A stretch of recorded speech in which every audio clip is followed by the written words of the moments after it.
वन्दे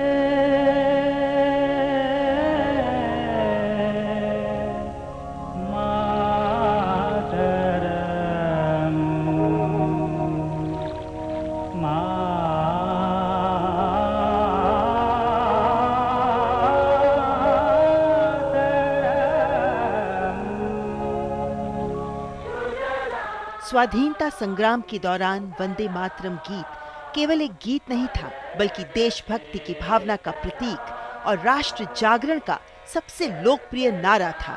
स्वाधीनता आंदोलन के दौरान राष्ट्रभक्तों और स्वतंत्रता सेनानियों के लिए जहां ये एक संकल्प गीत था, तो वहीं आजादी के संघर्ष में जूझ रहे नौजवानों के होठों की अनिवार्य गूंज भी था। वंदे मातरम, वंदे मातरम। वंदे मातरम गीत के उद्देश्य, महत्व और देशभक्ति की भावना को देखते ही रविंद्रनाथ टैगोर ने पहली बार इसे 1896 में भारतीय राष्ट्रीय कांग्रेस के अधिवेशन में गाया था और इसके बाद तो ये राष्ट्रीय जनमानस के दिलो दिमाग पर छा गया।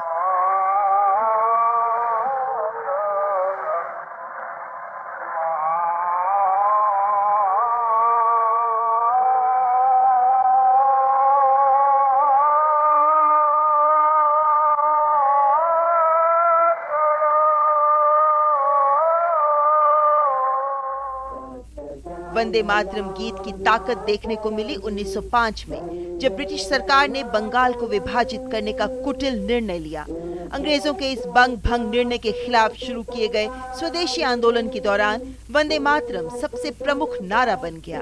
वंदे मातरम 1905 के बंगाल विभाजन के विरोध में उठे स्वदेशी आंदोलन का सूत्रपात बना। इस गीत ने स्वराज, आत्मशासन और आत्मनिर्भरता की भावना को जन्म दिया, जो 120 वर्ष बाद आज भी उतनी ही प्रासंगिक है जितनी तब थी। वंदे मातरम से प्रेरित होकर अवनींद्रनाथ ठाकुर ने 1905 में भारत माता का प्रसिद्ध चित्र बनाया, जिसने राष्ट्रीय आंदोलन को नई दिशा दी। इस गीत ने भारत को मातृभूमि के रूप में देखने की भावना जगाई, जो यूरोपीय देशों की पितृभूमि की अवधारणा से अलग थी। वंदे मातरम में भारत माता को सन्यासिनी के रूप में दर्शाया गया है, जो अपनी संतान को ज्ञान, अन्न, वस्त्र और धर्म प्रदान करती है। भारत माता का ये चित्रण और वंदे मातरम दोनों मिलकर स्वदेश को भारत की राजनैतिक, सांस्कृतिक और सभ्यगत पहचान के रूप में स्थापित करते हैं। यही नहीं, 20वीं सदी के आरंभ में वंदे मातरम ब्रिटिश आर्थिक नीतियों के विरोध का भी प्रतीक बन गया।